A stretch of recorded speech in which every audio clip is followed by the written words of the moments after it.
Que toute la gloire revienne au Seigneur. Nous allons aller à pas de course parce que ce n'est pas évident que j'ai encore la parole ici.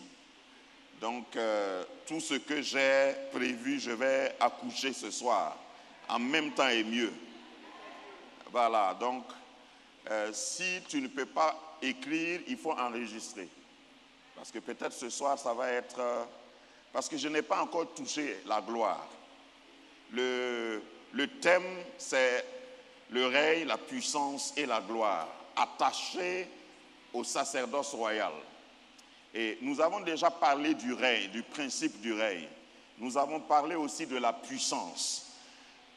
Et ce soir, je voudrais toucher un peu le vocable gloire dans le thème.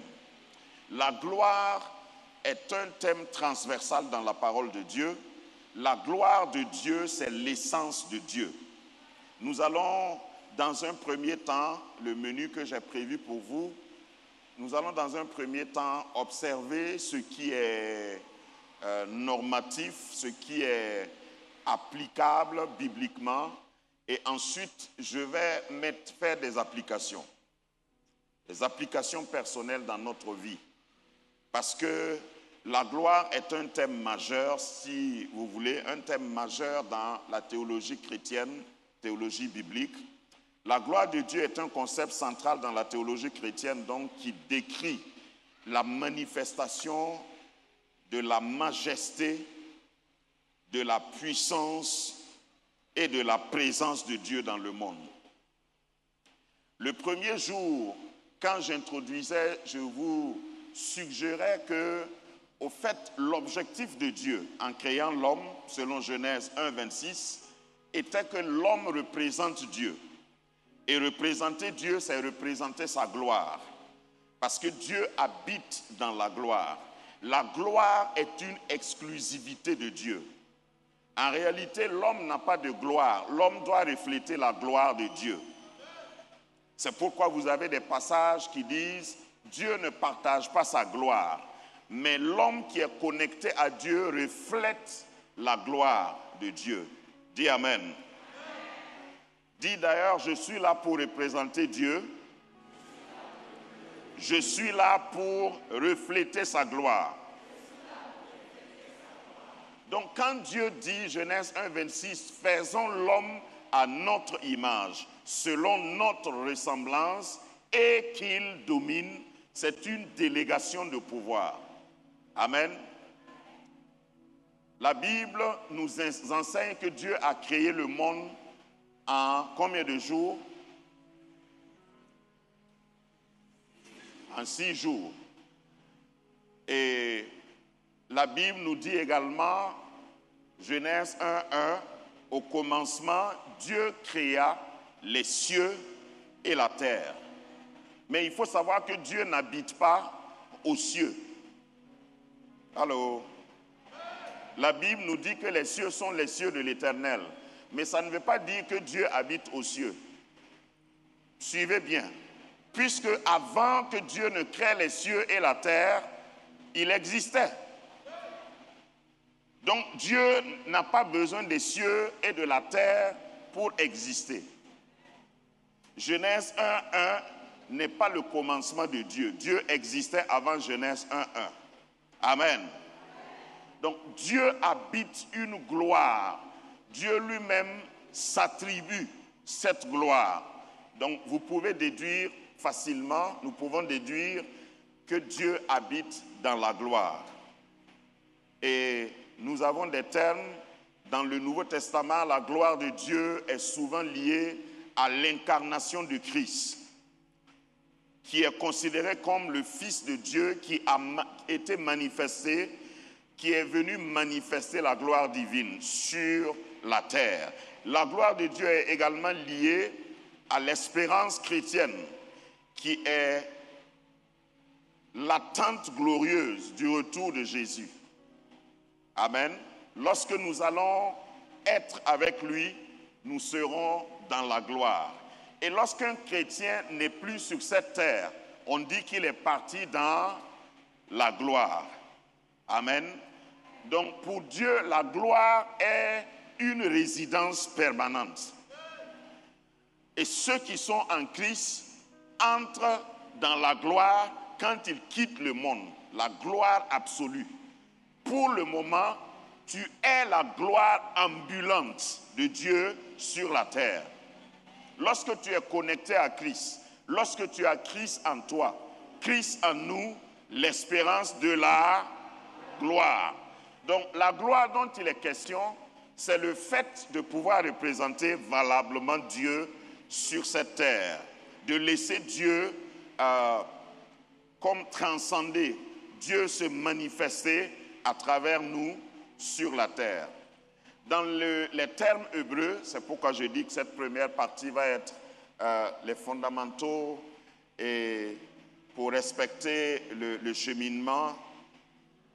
Dans le terme hébreu, dans la parole de Dieu dans l'Ancien Testament, le mot qui donne gloire, c'est kabod. Et on n'a pas besoin de dire ça deux fois ici, parce que votre église s'appelle El Kabod. Kabod qui veut dire gloire. Hein? Mais kabod en réalité veut dire plein poids, pesanteur, quelque chose qui pèse lourd, quelque chose que tu ne peux pas contenir, tu ne peux pas porter. Kabod. Kabod a été traduit par gloire. Kabod peut être traduit par honneur. Kabod, c'est le renom. J'ai un diapo pour ça, suivez-moi seulement, parce qu'il y a des gens qui notent. Donc, gloire, honneur, renom, manifestation, majesté, toutes ces inclinaisons, c'est des traductions possibles du mot kabod. Demande à ton voisin, tu pèses combien? Parce que kabod, littéralement traduit, veut dire plein poids. C'est-à-dire que tu n'as pas maigri. Allô? Tu n'as pas perdu du poids. Vous savez, vous avez déjà entendu, on voit quelqu'un dire, hé, tu as perdu du poids. Souvent, ça peut être bien. Dis à ton voisin dans certains cas. Mais normalement, tu dois avoir ton plein poids. Il y a ce qu'on appelle un poids normal, un plein poids.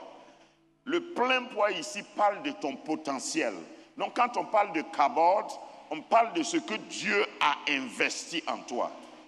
On parle de ce que la capacité, le potentiel, la puissance, pour rattacher à l'autre vocable du thème, que Dieu a mis en toi. Donc quand tu viens sur la terre, tu dois manifester, c'est-à-dire littéralement vider tout ton kabod avant de partir. On dirait que vous n'êtes pas là. Donc tant que tu es vivant, il y a encore un kabod à sortir. Il y a encore un plein poids à manifester. Amen. Lève la main droite, dis, je vais me manifester avant de quitter ce monde. Je vais pleinement me manifester. Je vais montrer mon plein poids avant de quitter cette terre. Donc, tout ce que nous sommes en train de dire, c'est comme ça que la prière que Jésus a enseignée s'est terminée. À toi appartient le règne, la puissance et la gloire. La gloire, comme je disais sur les premières lignes, est une exclusivité de Dieu. Maintenant, Dieu veut refléter, Dieu mandate l'homme pour refléter cette gloire sur la terre. C'est ça, dominer. C'est ça, régner sur la terre. Si tu es un lecteur sérieux de la parole de Dieu, tu vas voir à travers toute la Bible que l'homme est venu pour une mission sur terre. Le jour que tu as été conçu, c'est ce jour-là que Dieu t'a formé. Mais ce n'est pas ce jour que Dieu t'a créé. Allô? Tu as été créé avant d'être formé. Et quand Dieu te créait dans l'éternité inconnue, il avait un dessein, un plan, un projet. Et maintenant, il te forme Il t'a formé le jour de ta conception et tu es venu au monde le jour de ta naissance rempli. Dis à ton voisin, je suis chargé. Tu es venu full option pour pouvoir manifester cette gloire dont je parle. Tu n'es pas un prototype de quelqu'un. Tu n'es pas un exemplaire. Tu es un original. Tu n'as pas ton duplicata quelque part. Tu es unique. Et ce que Dieu a mis en toi, quelqu'un d'autre n'a pas ça. C'est ça le kabod. Tu dois refléter Dieu. Et c'est pourquoi dans la création, Dieu s'est arrêté et la Bible dit que Dieu se reposa le 7e jour. Il a créé le monde en 6 jours et le 7e jour, Dieu se reposa. C'est un terme assez complexe dans la langue hébreu. Dieu se reposa ne veut pas dire que Dieu était fatigué. Allô? Et puis quand il a fini de travailler, il dit, ouh, je vais aller me reposer. Dieu se reposa, veut entre autres dire, et Dieu se retira de l'œuvre de la création. Pourquoi? Demande-moi pourquoi. Parce qu'il y avait un homme pour continuer. Donc, Dieu ne s'est pas reposé parce qu'il était fatigué. C'est quand il a créé l'homme qu'il a vu, puisque l'homme a son image. L'homme a été créé à l'image de Dieu. Donc, Dieu regarde l'homme et puis il dit, maintenant je peux me retirer. Dis à ton voisin, Dieu n'était pas fatigué. Parce que si tu parles de l'éternel Dieu, tu ne peux pas penser à fatigue. Comment Dieu peut être fatigué? Donc il se retire parce qu'il a mis en l'homme le kabod. Il a mis en l'homme le potentiel. Il a mis en l'homme la capacité, le savoir-faire. C'est à cause de ça que Dieu n'a pas créé de banc. Il n'a pas créé de banc, il n'a pas créé de chaise. Il a créé une femme donnée à Adam. Quels sont ceux qui savent que si tu te maries, tu as besoin d'un lit? Non, lève la main. Oh, pourquoi tu me regardes comme ça? Mais Dieu n'a pas donné de lit à Adam. Le lit était où? Dans les arbres. Pourquoi toi tu viens toujours à l'église, tu dis Seigneur, donne-moi de l'argent? Si tu demandes de l'argent à Dieu, il te donne une idée. Va chercher l'argent là, c'est à jamais. Ça y est, voilà, il faut ouvrir une boutique. La gloire qui est en toi là. Ou bien tu n'as pas entendu ce que j'ai. Tu es une gloire ambulante. Tu es en train de marcher avec la gloire. Donc si tu veux l'argent, crée quelque chose. Imagine quelque chose. Parce que tu es à l'image de Dieu. Donc tu peux imaginer. Allô? Si tu donc Adam a regardé un gros arbre. Peut-être c'était un caïcédra ou un teck. Et puis il a dit, on dirait que je peux sortir un lit de cet arbre-là. On dirait que je peux faire une chaise avec ce bois-là. Et le bois, le lit était où? Ici. Et il a sorti ça. La chaise était aussi ici. Et il a sorti ça. Demande à ton voisin, qu'est-ce qui est ici? Montre ta tête et demande-lui, qu'est-ce qu'il y a ici? Il y a quoi ici? Maintenant, s'il est gentil, s'il n'est pas fâché, il faut lui dire, il faut faire sortir ce qui est ici, là. On a besoin de ça. C'est ça le kabod, le plein poids. Si tu fais sortir ça, le monde va en bénéficier. La chaise sur laquelle tu es assis ou assise, c'est quelqu'un qui a sorti ça de sa tête. C'est quelqu'un qui a manifesté ça. Avant que cette église ne soit, je viens ici depuis 2003 pratiquement, donc je connais un peu l'évolution. Avant qu'il y ait ce bâtiment ici, c'était dans la tête de quelqu'un.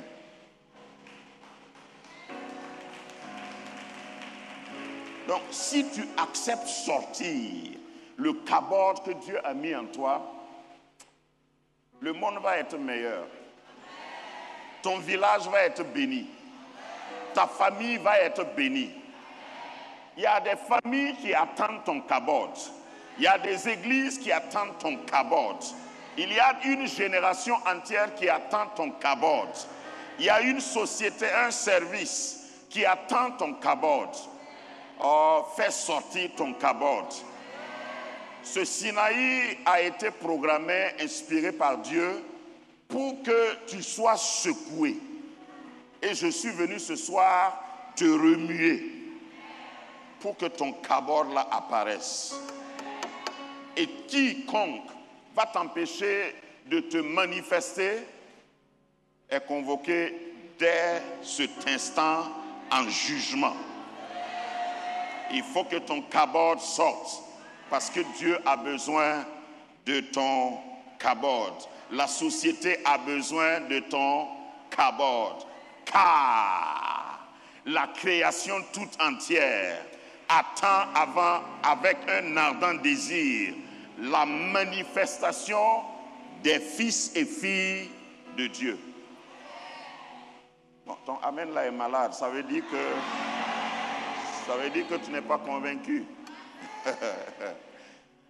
Il y a des passages que nous lisons que nous ne comprenons pas. Quand la Bible dit par l'apôtre Paul, Romains chapitre 8, la création attend avec un ardent désir la manifestation des fils de Dieu, ça veut dire simplement que ce qui est en toi là, c'est ça qui doit se manifester. Surtout que maintenant tu es connecté à Christ. Alléluia. Que le Seigneur te localise ce soir. Si nous prenons des exemples dans la parole de Dieu, dans Exode 33, à partir du verset 18 surtout, nous voyons Moïse demander à Dieu, Seigneur, montre-moi ta gloire. Et quand Dieu a montré sa gloire à Moïse, il est dit dans la parole de Dieu que les hommes ne pouvaient plus le regarder. Allô? Il y a des gens qui ne pourront, même tes ennemis ne pourront plus te regarder. Vous savez, quand quelqu'un est dans sa pleine manifestation, il perd des amis et il perd aussi des ennemis. Parce qu'il y a des gens que j'appelle des aminis. Ils sont amis mais ennemis, donc aminis. Je vous ai dit que j'invente des mots maintenant. Donc demande à ton voisin, tu es un ami ou bien tu es un amini? Ils font comme s'ils sont des amis alors qu'ils sont des ennemis. Donc c'est des aminis. Voilà. Désormais, il faut les appeler comme ça. Tu es un amini. Donc quand tu manifestes ta gloire, tu vas voir qu'il y a des gens qui étaient comme des amis qui se cachent parce qu'ils ne peuvent plus te regarder. Je déclare sur ta tête et ta vie que tous tes ennemis, à cause de l'éclat de ta gloire, vont se cacher. Ils vont se voiler. Moïse ne pouvait plus se tenir devant les gens. Les gens étaient obligés de se voiler le visage parce que la gloire de Dieu qui a reflété sur Moïse était insupportable. Tous ceux qui ne veulent pas te voir seront obligés de se cacher. Alléluia. Dans le Nouveau Testament, le mot qui a été traduit pour gloire, c'est doxa, en grec. C'est le même concept, c'est le même principe. Doxa est traduit par gloire, par renom, par reconnaissance ou par estime. C'est des inclinaisons de traduction dans la parole de Dieu. C'est utilisé pour décrire dans le Nouveau Testament la gloire de Dieu, la gloire du Christ, la gloire de l'homme, qui est le reflet de Dieu, ou la gloire d'une chose, ou la gloire d'une nation, la gloire d'un peuple, etc. Donc, comme je disais dans Romains également, Romains 8, 18 et 19, il est dit, les souffrances du temps présent ne sont pas comparables à la gloire à venir. Donc, une souffrance ne peut pas annuler ou voiler ta gloire. Je n'ai pas entendu d'amen. J'ai dit, la souffrance ne peut pas voiler ta gloire. Au fait, dans la vie, il y a des souffrances qui accélèrent même la sortie, l'exposition et la manifestation de la gloire. Donc, chaque fois que tu es éprouvé, demande à Dieu, c'est pour quel but? Parce que certaines épreuves viennent pour manifester ta gloire la plus éclatante possible. Si tu ne me crois pas, il faut aller lire l'histoire de l'aveugle de naissance dans Jean chapitre 9. On a posé la question à Jésus, pourquoi il est né aveugle? C'est le péché de sa mère et de son père, ou bien c'est son propre péché? Et Jésus dit, ce n'est ni pour l'un ni pour l'autre. C'est pour que la gloire de Dieu. Il y a quelqu'un ici, les gens t'ont minimisé. Les gens t'ont négligé. Jusqu'à maintenant, il faut savoir que ta petitesse, même ton handicap, ta faiblesse, va révéler davantage la gloire de Dieu. Alléluia. Merci de reprendre vos places. Nous sommes là pour que quelqu'un puisse entrer dans sa pleine manifestation. Et j'attaque déjà la deuxième partie de cet enseignement qui sera de façon pratique, applicable, les applications concrètes de cette gloire. Et vous savez que j'ai déjà dit, entre autres, certaines choses. Donc, nous pouvons déduire, à partir de ce qui précède, que la gloire dont il est question, la gloire de Dieu, c'est donnée à l'homme pour répondre au pire de l'homme. Je vais reprendre. La gloire de Dieu est donnée à l'homme pour que l'homme utilise ça pour répondre au pire qui peut lui arriver. Tu es silencieux parce que tu n'as jamais connu le pire. Le pire ici, c'est quand les choses ne vont pas bien. Quand tout le monde t'abandonne. Quand les choses deviennent difficiles dans ta vie, il faut savoir que la gloire de Dieu vient pour révéler que ce n'est pas fini. Le christianisme, en somme, est la manifestation de la gloire. C'est-à-dire la vie d'un disciple est la manifestation tangible, palpable, factuelle de la gloire de Dieu. Dieu ne marche pas sur terre. Il a son reflet sur des hommes qui marchent sur terre.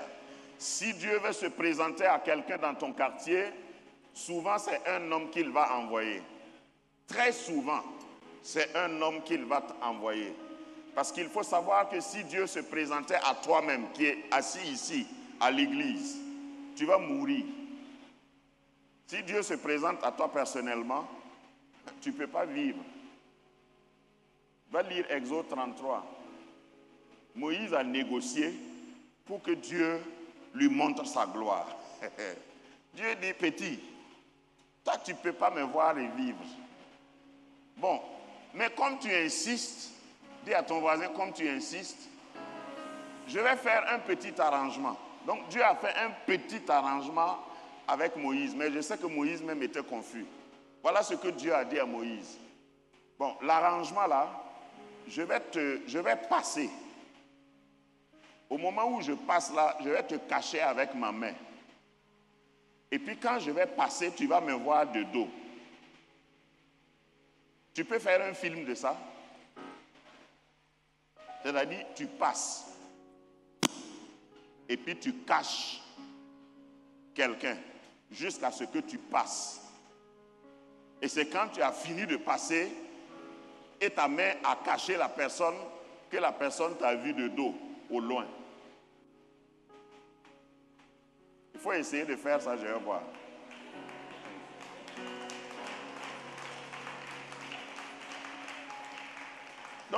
Moïse a insisté et Dieu a dit, c'est la seule manière. Je vais te cacher dans le rocher. Bon, mets-toi dans le rocher d'abord. Le rocher là, c'est Christ. Est-ce que nous sommes en Christ? Si tu es en Christ, Dieu t'a caché. Les sorciers ne peuvent pas t'atteindre. Les malfaiteurs ne peuvent pas t'atteindre. Crie fort, je suis caché en lui. Et quand tu es caché par Christ, personne ne peut te toucher. Il ne faut pas négliger cet aspect de ta vie chrétienne. Donc le christianisme, la vie chrétienne, c'est au fait la manifestation de la gloire. La gloire, c'est ce que j'appelle aussi la civilisation du ciel. Parce que chaque peuple, chaque endroit a sa civilisation. Civilisation ici dans le bon sens, pour dire que c'est les codes, c'est le protocole du ciel. Tout ce qui est au ciel est glorieux. Il n'y a rien qu'on peut améliorer. Parce que la gloire, par définition, c'est ce qui ne peut plus être amélioré. C'est l'excellence à la perfection. Tu ne peux pas aller au ciel pour dire, ici, là, il faut qu'on nettoie un peu. On ne peut pas améliorer la gloire dont il est question. C'est à ça que Dieu veut élever quelqu'un. Parce que comme Daniel, même lorsqu'on va te poser des questions, si la gloire de Dieu est sur toi, au jour du test, tu es classé, surclassé. Et on dit, tu es 10 fois supérieur, c'est-à-dire après toi, celui qui vient là, il est 11e.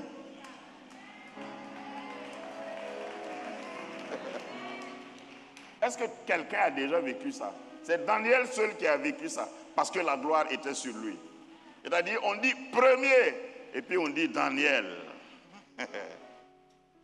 Les gens s'attendaient à ce qu'on dise deuxième, et puis on dit 11e.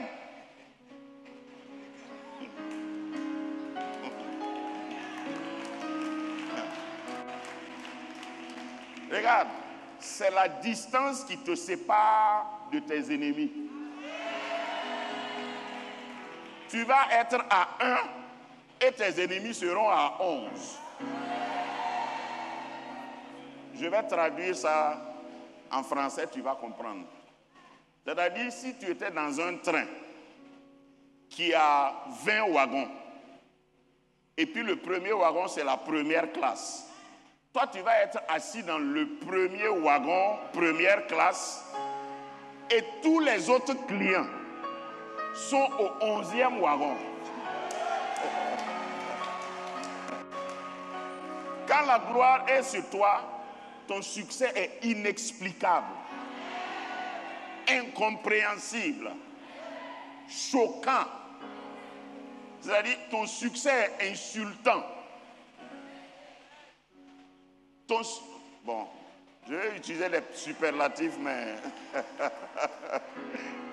Oh, je te vois monter en gloire, c'est-à-dire que c'est quelque chose d'ordinaire. Mais quand toi tu vas faire, c'est glorieux. Peut-être que tu es sur une ligne où toutes les femmes vendent à Tchéké. C'est même à Tchéké que tout le monde part acheter à Blocos. Mais pour toi là, quand on prend, c'est glorieux. Et les gens demandent, c'est quoi tu as mis dedans? Toi-même, tu ne sais pas expliquer. Regarde, tu vends de la tomate. Et tant que toi, tes tomates ne sont pas finies, on n'achète pas de tomates chez quelqu'un. Tu t'amuses avec la gloire. Regarde, Dieu va t'élever à une gloire. Tu es dans un ministère. Tu es dans le ministère. Cherche à te revêtir de la gloire de Dieu.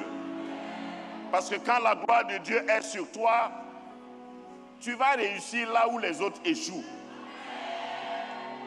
Tu vas être debout là où les autres tombent. Les gens vont venir te demander quel est ton secret. Et puis tu dis, je ne sais même pas de quoi tu parles. La gloire de Dieu. Reçois cette gloire. Reçois cet éclat sur ton visage. La gloire de Dieu, merci de reprendre vos places. La gloire de Dieu, c'est l'explication de la vie chrétienne. Tu ne peux pas expliquer en réalité la vie chrétienne, il faut la vivre. Il faut que ta vie là explique aux gens. Pierre et Jean, quand ils sont allés devant ils ont rencontré l'impotent devant le temple, ils ont dit, regarde-nous. Moi, j'aime cette démonstration-là. C'est-à-dire, tu arrives quelque part, les gens sont en train de discuter. Je suis rentré dans une boutique, quelque part. J'étais allé à une conférence pour des communicateurs à Las Vegas. Vous savez que ceux qui connaissent un peu l'histoire de cette ville, on a reproduit tout le monde là-bas, le monde entier. Il y a des endroits, quand tu arrives, on dirait que c'est la Chine. Les endroits, mais tout coûte cher. Quand je suis rentré, peut-être mon habillement, mon teint a signalé déjà à ceux qui étaient là que je ne pouvais rien acheter ici. Mais je voulais voir qui va se prendre, qui va se négliger. Moi aussi, j'ai fait comme ça et puis je marchais. Et puis j'ai pris une chaussure. Je ne sais pas si c'est déjà arrivé à quelqu'un. Une jolie chaussure. Quand j'ai pris, j'ai tourné, j'ai vu le prix. J'ai déposé ça tranquillement. Et puis j'ai continué. J'ai continué, les bras croisés derrière, à marcher comme un grand quelqu'un. Et puis le monsieur, comme j'ai touché à quelque chose, il vient me dire, vous voulez de l'aide? Je dis, non, ça va. Il dit, la chaussure là vous intéresse? Je dis, non, j'ai la même chose, mais une autre couleur.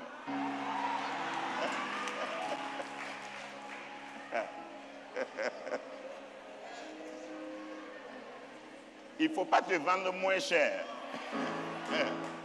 Il y a une gloire sur toi. Il y a un langage de la gloire que tu dois apprendre. Je n'ai pas le temps pour parler de ça, mais la gloire là correspond à un certain comportement. Quand tu es pauvre, tu ne dis pas que tu es pauvre. Quand tu n'as pas, tu ne dis pas que tu n'as pas. Si on te pose la question, tu dis pour le moment, ça ne m'intéresse pas. Tu es venu comment? Tu es venu en taxi? Oui. Tu n'as pas de voiture donc? Il dit non, ce n'est pas une priorité d'abord.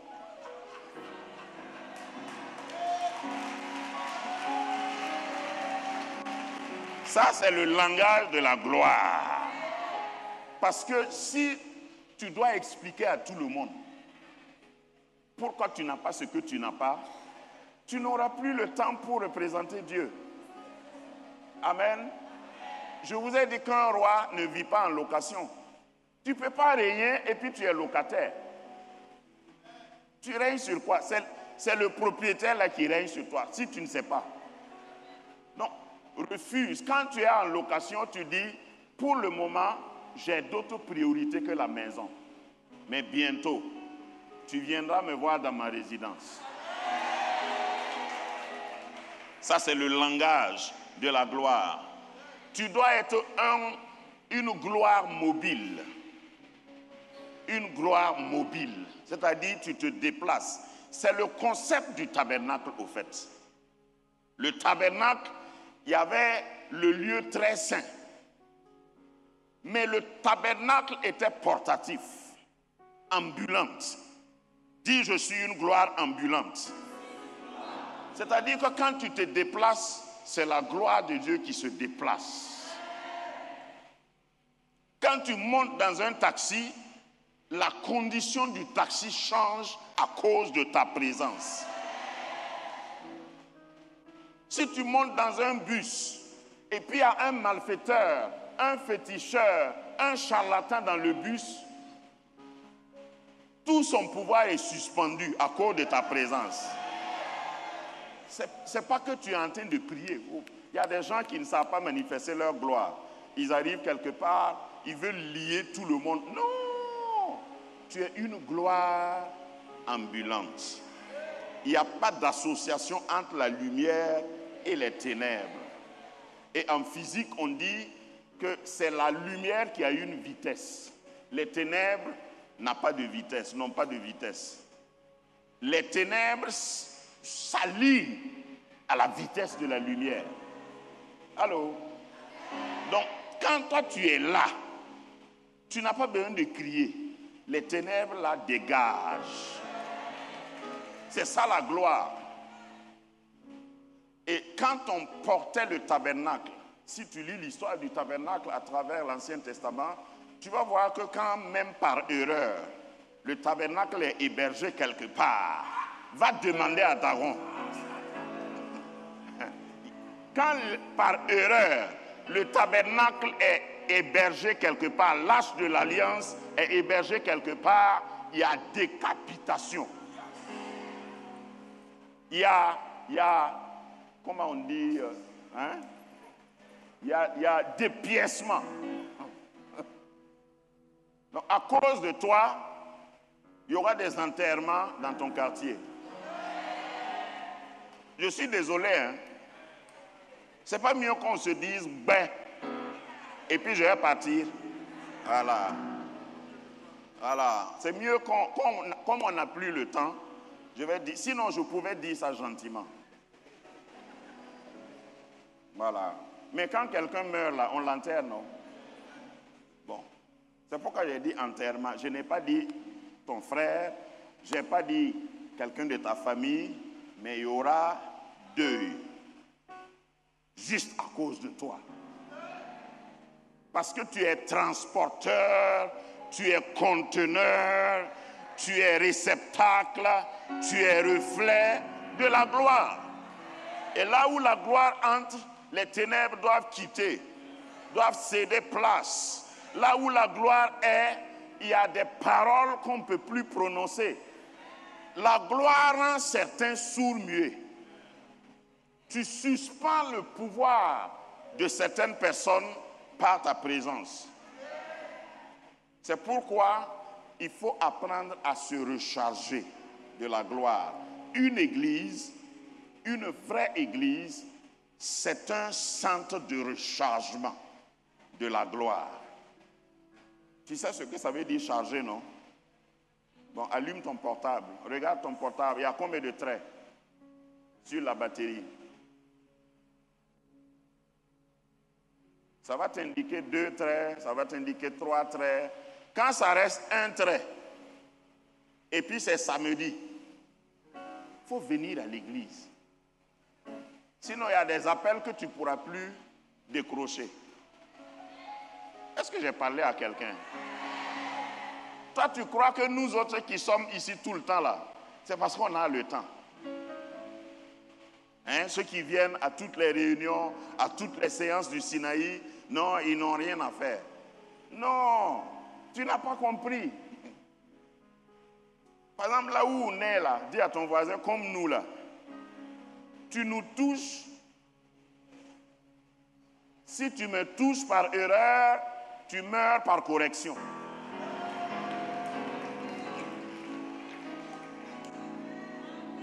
Dis à ton voisin, je suis chargé. Le vrai chrétien qui est le reflet de la gloire de Dieu n'a pas peur des sorciers. Parce qu'au fait, quand le sorcier te voit au loin, lui il est dans les ténèbres. Entre quelqu'un qui est dans les ténèbres et quelqu'un qui est dans la lumière, qui voit l'autre? Et celui qui est dans les ténèbres là, qui voit celui qui est dans la lumière. Donc lui il a peur, mais il attend que tu parles. Si dans ta parole là, il y a la peur dedans, il fait si, il bip les autres petits démons là, il dit, le gars là a peur. Il ne sait pas ce qu'il transporte. Je suis transporteur de la gloire. Je n'ai pas peur. Au fait, quand tu parles comme ça, celui qui ne vit pas ça croit que tu es trop orgueilleux. que tu es trop prétentieux. Le diable a peur de toi. Pour plusieurs raisons dont je n'ai pas le temps. D'abord, parce que toi, une des raisons pour lesquelles, et je crois que même que c'est la principale, que le diable a peur de toi, il sait que si toi tu pèches, il y a solution. Parce que quand toi tu pèches, dis à ton voisin, je sais que souvent tu pèches. Dis-lui, dis-lui. Moi je ne peux pas dire ça. Mais quand tu pèches et tu confesses, tu es pardonné. Le diable a péché avant la création du monde. Jusqu'aujourd'hui, il n'est pas pardonné. C'est ça qui déboule le cœur du diable là. Quand il te regarde, il dit, mais c'est pas juste. Comment moi je suis condamné, et puis lui là, je l'ai vu même faire, hein? Mais, et puis Dieu le regarde. Et puis tu cries et Dieu t'exauce, il dit, mon fils. Le diable n'a jamais été appelé fils. Maintenant, tes yeux sont ouverts, non? C'est-à-dire, il ne faut jamais chercher à être ami du diable. En tant qu'homme, le diable ne va jamais permettre que tu sois son ami jusqu'à la fin. Quand il fait semblant de t'aimer, c'est pour t'amener là-bas. Là où Dieu a prévu. La Bible nous enseigne que l'enfer a été créé par Dieu pour le diable et ses démons, pas pour l'homme. Maintenant, le diable cherche à amener les hommes. Dis, je ne suis pas son candidat. La gloire de Dieu, c'est l'adresse permanente de Jéhovah. Dieu réside dans la gloire. La gloire de Dieu, c'est la banque centrale de Dieu. La banque centrale. Tu sais ce que ça veut dire, une banque centrale? Voilà. Les petites banques même empruntent à la banque centrale. Donc, n'aie pas peur de quelqu'un qui te dit qu'il est grand. N'aie pas peur d'une gloire terrestre. Chaque fois que tu vois quelque chose qui est grand que tu n'as pas, il faut simplement regarder et puis dire, moi je sais d'où ça vient. Ça vient de la banque centrale. Et si tu as l'adresse de la banque centrale, toi aussi tu peux avoir crédit là-bas. Alléluia. La gloire de Dieu, c'est la résidence de Dieu. Donc notre gloire est dans la gloire de Dieu. Il ne faut pas oublier ça. Quand le diable veut limiter quelqu'un, il couvre sa gloire. Et ce soir, j'ai une partie à la fin pour non seulement te montrer comment activer la gloire de Dieu dans ta vie, mais aussi pour déclarer que toute personne qui veut couvrir ta gloire, bon, c'est lui qui aura cherché. On va prendre des décrets, puisque depuis le premier jour, je vous parle de ça. Un roi ne négocie pas. Un roi décide. Hein? Pour exercer ton règne, ce n'est pas par négociation. Souvent, c'est par punition. Nous sommes des participants de la gloire de Dieu, dit la Bible. Dieu ne partage pas sa gloire, mais il reflète sa gloire sur nous. Amen. Christ en nous, l'espérance de la gloire. La gloire d'une graine, c'est un arbre. La gloire d'une semence, c'est une moisson. La gloire d'un bébé, c'est un adulte. La mort d'une semence est la destruction d'un arbre. Et je déclare que tu ne mourras pas avant d'avoir éclaté ta pleine gloire. Le docteur Bangoré a parlé du grain de sénévé. C'est petit, mais il y a une gloire cachée dans le petit. Donc ne tuez pas les grains de sénévé, Église du Seigneur. Souvent vous voyez quelqu'un venir à l'église, il ressemble à un grain de sénévé. Il ressemble à une petite graine. Mais il y a un arbre dans la petite graine. Dieu voit l'arbre, toi tu vois la graine. Tu n'as pas encore fini tant que ta gloire n'est pas encore manifestée. La raison pour laquelle beaucoup de gens échouent dans la vie, c'est parce qu'ils se fixent des finalités qui ne sont pas vraies. Par exemple, il y a des gens qui disent « Ah, vraiment, si le Seigneur m'aide à me marier en 2024, je suis sauvé. » Tu n'es pas sauvé. C'est une étape. Si toi, ta finalité, c'est le mariage, tu vas être choqué, déçu et puis confus. Si ta finalité, c'est devenir pasteur, tu vas être confus. Ne mets jamais un frein à une étape. Ne prends jamais une décision finale dans une situation provisoire. Dis à ton voisin, je suis en construction. La gloire d'un oiseau, c'est quand il plane dans l'air. Certains d'entre nous, nous sommes des oiseaux, mais il y a des malfrats, des malfaiteurs qui nous ont mis en cage. Il n'y a pas de gloire pour un oiseau encagé. La gloire, c'est la pleine manifestation de l'homme. Comme le poisson, la gloire d'un poisson, c'est quand il est dans l'eau. La gloire d'un poisson, ce n'est pas quand il est dans une assiette. Ça ne bouge plus.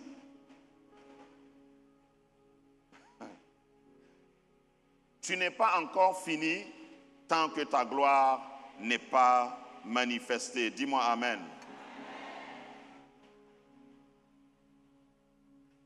Pour que nous voyions la lumière, le psaume 36, verset 9, c'est-à-dire pour que nous ayons la gloire, il faut voir le psaume 36, verset 9, car auprès de toi est la source de la vie. Par ta lumière, nous voyons la lumière. Tu ne peux pas voir la lumière, tu ne peux pas voir la gloire si la gloire de Dieu ne se reflète pas sur toi. 1 Corinthiens 31, 8, nous tous, qui le visage découvert, contemplons comme dans un miroir la gloire du Seigneur, nous sommes transformés. Dis avec moi, transformés. Transformé veut dire formé à travers. Transformé de gloire en gloire. Comment? De gloire en gloire. Gloire en gloire, ce n'est pas un cycle, c'est un ascenseur. C'est-à-dire, tu es en train de monter. Dis à ton voisin, je monte. De gloire en gloire. Comme par le Seigneur l'Esprit. Au fait, pour aller vers la fin, lorsque Jésus, sur la croix, s'est écrié, oui, mettez le diapo, tout est accompli. La Bible dit que le voile qui cachait la gloire dans le temple a fait quoi? S'est fendu, s'est déchiré de haut en bas. Et moi j'aime toujours dire, si c'était de bas en haut, on allait dire qu'il y a un petit sacrificateur malin qui est rentré avec des ciseaux. Mais ça s'est déchiré de haut en bas pour que la gloire jaillisse. Par ta lumière, nous voyons la lumière. Dis à ton voisin, je peux entrer maintenant. C'est-à-dire, je peux entrer là où il y a la gloire. Le lieu très saint est accessible. Là où est tabernaclée la gloire, la Shekinah, la doxa, le kabod. Moi aussi, je peux aller là. C'est pourquoi ne laisse plus quelqu'un te condamner, ne laisse plus quelqu'un t'embrigader. La gloire est accessible. Je vais sauter certains points. Je vais prendre 2 exemples pour qu'on aille dans la prière et les proclamations. Joseph avait une gloire en lui. La gloire de Joseph, c'était ses rêves. Qui a de grands rêves ici? Lève la main et ne dis pas ton rêve à quelqu'un. Qui a de grands rêves? Au fait, ton rêve n'est pas grand si ça ne te fait pas peur. Allô? Je ne parle pas de rêve de poulet, de coq. Je parle de rêve. De rêve. Toi-même, tu es réveillé le matin, tu transpires, tu dis, eh. Et puis tu pars te voir dans le miroir, tu dis, eh, c'est moi ça. Mais si tu racontes à des gens, ils vont t'embrigader. Joseph a eu des rêves. Vous connaissez son histoire. Il a raconté à sa famille, ça lui a coûté cher. Le rêve de Joseph là, c'était le cabot dont je parlais, le poids plein que Dieu a mis en lui. Il y a des gens parmi nous, et normalement chacun, si tu es attentif, Dieu a mis des rêves en toi. Mais quand tu regardes le niveau d'instruction, tu regardes tes diplômes, tu regardes tes parents, tu regardes ton village, comme Gédéon, tu dis, ça là, c'est pas que je ne veux pas. C'est mon ou là qui va arriver à ça. Hein? Nous, on est venus à Abidjan accompagner les autres. C'est à cause de ça, vous voyez des gens assis à longueur de journée devant leur porte, et puis ils font comme ça. Hein? Et puis ils font comme ça. Hein? Donc, tous ceux qui passent dans tous les sens, eux, ils suivent seulement. Dis, c'est pas moi. C'est moi qu'on va regarder passer.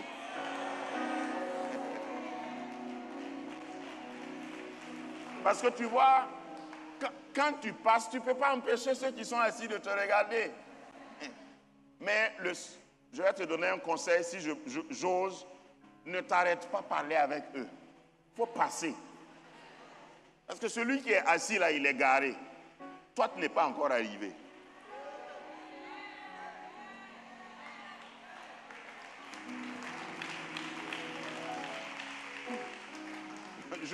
Je peux même être plus osé et moins gentil. Dans l'église, là. Je peux ajouter. Dans El Kabod, ici, là. Il y a des gens qui regardent les autres. Mais si tu vois que quelqu'un te regarde, tu viens pour mettre offrande pendant que je prêche, je dis, ah, c'est lui encore. Ne les écoute pas. Ils sont assis, non? On dit action de grâce. Toi, tu te lèves, tu danses. Tu as mis même nouveau habit. Et puis, il y a des gens qui disent, est-ce que perruque, ça là même, c'est original? Il ne faut pas les écouter. Danse encore plus fort. Viens mettre ton offrande. Parce que celui qui est assis, il ne marche plus. Parce que ceux qui marchent là bougent.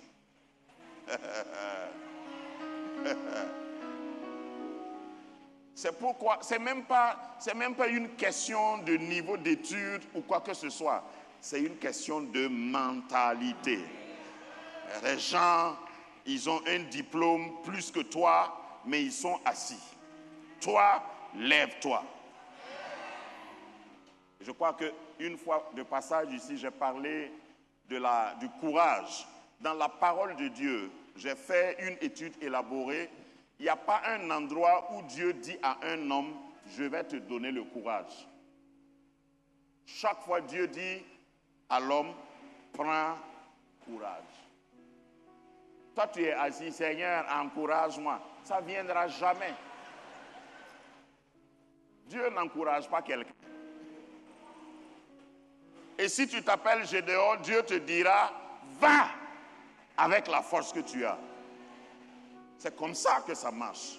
Donc, n'attends pas quelque chose de spécial. Donc, Joseph a été, Joseph a été chargé de rêves. Il était chargé de cabot, d'onction, projection.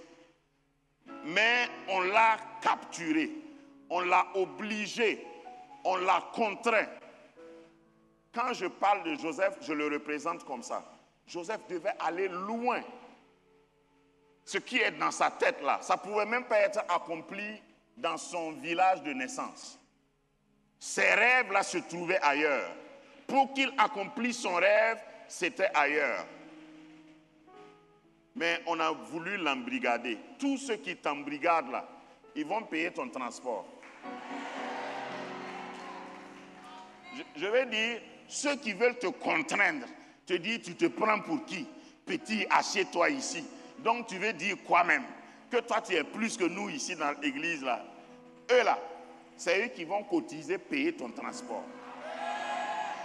Si tu n'as pas compris, le mal que tes ennemis te font là, c'est ça qui va être le fond de ton voyage. On a vendu Joseph, mais on a accéléré le voyage de Joseph. Tous ceux qui te vendront vont regretter. Et j'aime ce passage. Aujourd'hui encore en préparant, j'ai visité ce passage, Genèse chapitre 45, verset 12. À la fin, quand les frères de Joseph qui l'ont vendu là, et Dieu fait en sorte que certains ennemis ne meurent pas. Est-ce que tu as remarqué ça? Parce que pour éclater ta gloire, il faut que ceux qui ont été témoins de tes débuts soient témoins de ta nomination, de ton intronisation et de ta promotion. Donc on a gardé les frères de Joseph en vie. Et dans Genèse 45, verset 12, voilà ce que Joseph dit.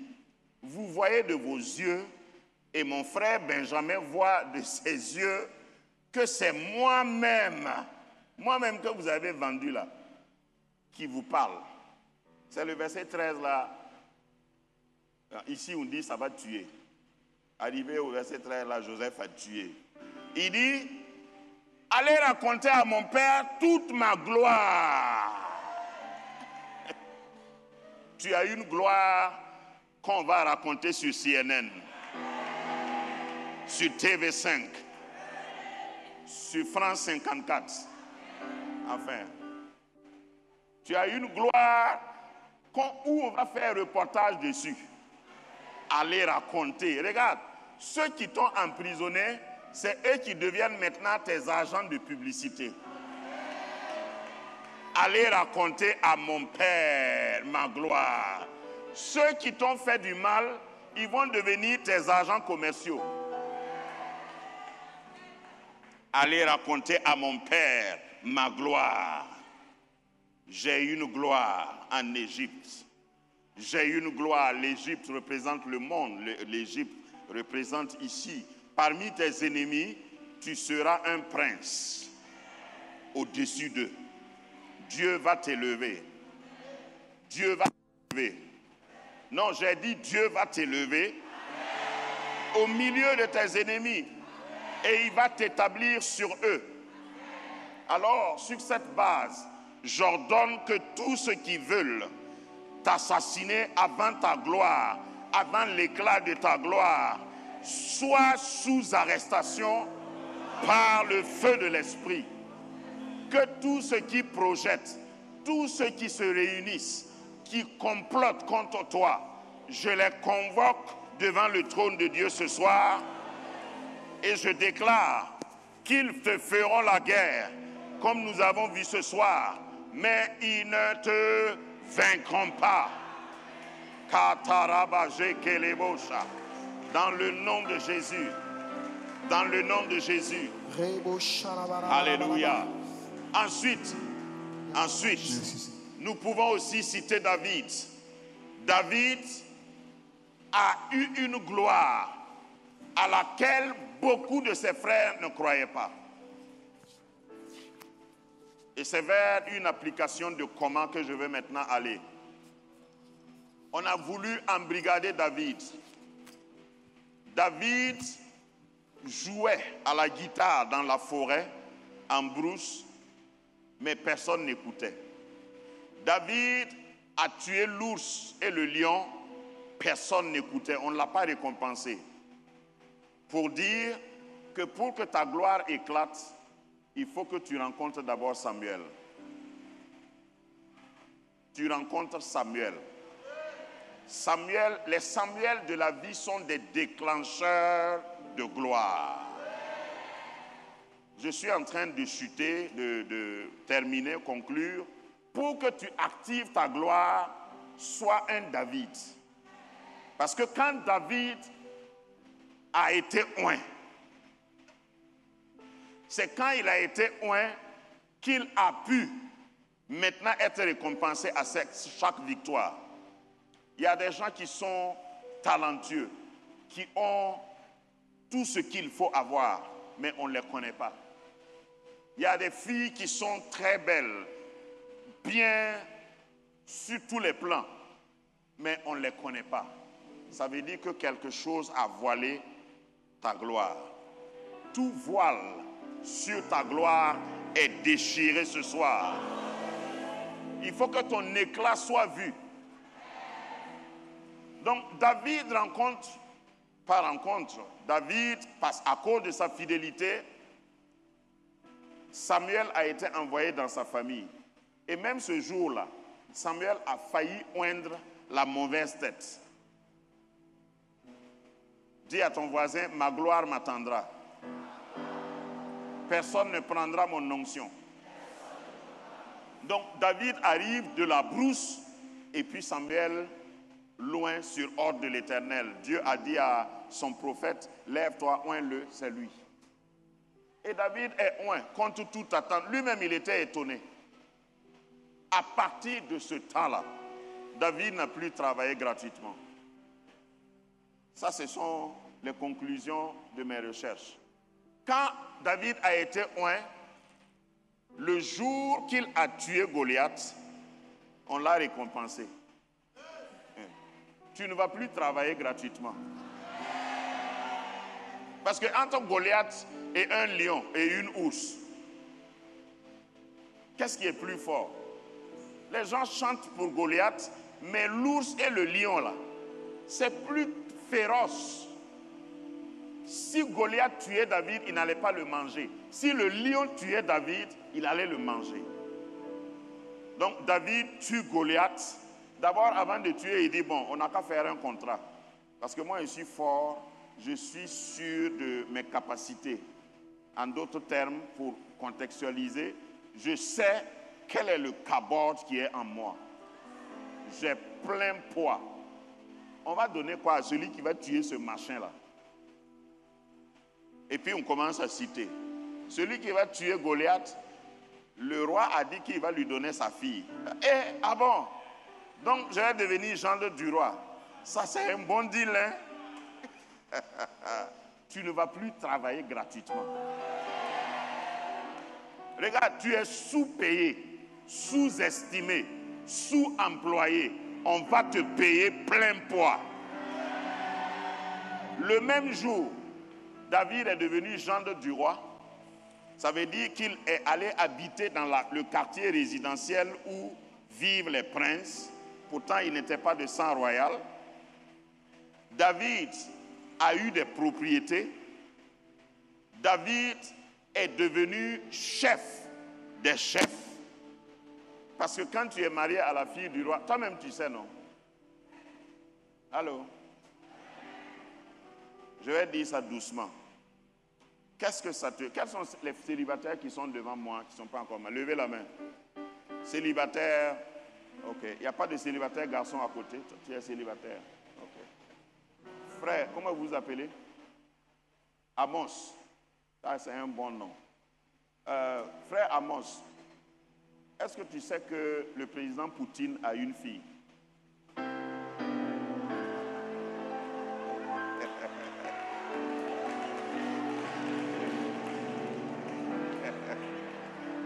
Donc, je dis ça doucement, ne dis pas à quelqu'un.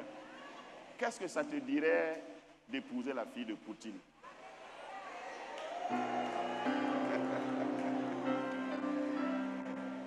C'est ce qui est arrivé à David. Tout d'un coup, en un jour, il est devenu un moro puissant dans le pays. Si tu parles et tu critiques David même, il y avait des gens qui avaient l'habitude de le critiquer, non? Ils n'ont qu'à critiquer encore. Ils n'ont qu'à parler mal de lui encore. Je te libère par ordre de Dieu pour que tu prennes ton plein envol. Pour que rien ne t'arrête encore. Lève-toi et brille, car ta gloire arrive. La gloire de l'Éternel éclate sur toi.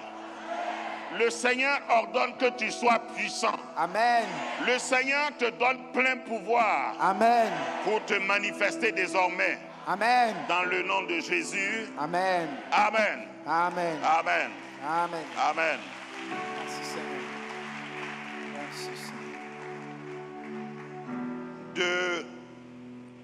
Deux clés pour activer la gloire dans ta vie personnelle, et je m'assois. Parce que toute prédication qui ne donne pas des clés, ce n'est pas une bonne prédication. On a parlé de la gloire. Comment faire? Tous les exemples que j'ai cités, c'est des gens qui ont utilisé ces clés-là. J'ai résumé ça en deux. Je pouvais passer une semaine sur chaque clé. La première clé pour activer ta gloire personnellement dans ta vie, c'est la transformation par la formation. C'est un concept. Je ne peux pas donner moins que ça. La transformation par la formation. Tu es en Christ. Je ne parle pas de ta nouvelle naissance même. Tu es en Christ, mais il faut accepter qu'on te forme pour te transformer. C'est ce que je veux dire. Soumets-toi à un formateur, à un lieu où on forme. Il y a eu un Sinaï où on a parlé des forgerons ici, je crois. Le forgeron prend un fer qui est sans forme, il l'amène à la forge et forge ça et donne une forme et ça devient un outil tranchant. Une vraie église n'est pas le rassemblement d'hommes parfaits et de femmes parfaites. Une vraie église du Seigneur, c'est quand des gens viennent, ils ne sont pas parfaits, mais par la formation, ils sont transformés et ils deviennent des vaillants, des vaillantes, des guerrières. Si j'avais le temps, j'allais te donner l'exemple de David. David, dans 1 Samuel 22, était dans la caverne d'Adullam. Et la Bible dit que beaucoup de personnes sont venues à lui, des gens, il y a une version de la Bible qui dit des vauriens. Des vauriens de la société, littéralement. Mais David a fait d'eux des vaillants hommes. La transformation par la formation. Accepte de soumettre aux instructions, à l'enseignement de la parole, à ton homme de Dieu, à celui que Dieu a envoyé pour être transformé. C'est ce qui nous manque. Les gens veulent que si un homme de Dieu vient, que l'homme de Dieu dise un mot et puis il a son mariage. Je rencontre beaucoup, quand je voyage, il y a des gens à la fin d'une prédication qui viennent et puis ils disent, dis un mot sur ma vie. Bon, ta transformation ne peut pas venir par un mot. Je suis désolé. Un seul mot, et puis toi tu es transformé. Non, il faut accepter être formé. C'est un processus, ce n'est pas un événement. Il faut entrer dans le processus de formation. Ils sont restés avec David, mais ces vauriens-là sont devenus des vaillants guerriers. Deuxième clé, parce que je ne peux pas développer plus, c'est la loi de l'honneur. La loi de l'honneur. Quand Dieu veut t'élever, il va envoyer quelqu'un vers toi. Allô? Quand Dieu veut que ta gloire se manifeste, il enverra quelqu'un pour être un tremplin. Dans la Bible, il y a plein d'exemples d'hommes qui ont été oints par un homme de Dieu et puis finalement, l'oint est devenu plus puissant que l'oigneur. Je ne sais pas si je me fais comprendre. Mais c'est l'oigneur, c'est-à-dire celui qui a oint là, qui a déclenché Karebo Dimasa. Je vois dans mon esprit, il y a beaucoup de gens ici qui ne sont pas à leur place. Vous n'êtes pas encore à votre place. Ce qui vous empêche d'arriver à votre place, c'est parce que vous négligez les hommes que Dieu vous a envoyés. Et il faut savoir que l'honneur est le boulevard, la voie que Dieu utilise pour arriver chez chacun de nous, il y a quelqu'un que tu dois honorer. Dans les 10 commandements, vous savez qu'il y a au moins 4 qui ont attrait à l'honneur, qui sont liés à l'honneur. Entre autres, honore ton père et ta mère. Et il y a une promesse qui est attachée. Honore ton père et ta mère biologique. Honore ton père et ta mère spirituelle. Honore celui qui est plus élevé que toi. Hébreux 7:7 dit, c'est le supérieur qui bénit l'inférieur. Si tu n'es pas supérieur, il faut savoir que tu as besoin d'une main sur toi. Karimo Santa. Je vais m'arrêter là. Je ne sais pas qui conduit la prière, mais vous avez des recettes. À partir de ce soir, refuse l'à peu près. Manifeste-toi en plein poids, pleine gloire. Sur le plan professionnel, pleine gloire. Sur le plan marital, pleine gloire. Sur le plan ministériel, pleine gloire. Les gens ne te connaissent pas. Peut-être pas encore, mais ils te connaîtront bientôt. Lève-toi et brille, car ta gloire s'élève. La lumière de Dieu jaillit sur toi. Tu vas refléter désormais la gloire de Dieu. Je te vois t'élever. Je te vois t'élever à la dimension de sa gloire. J'irai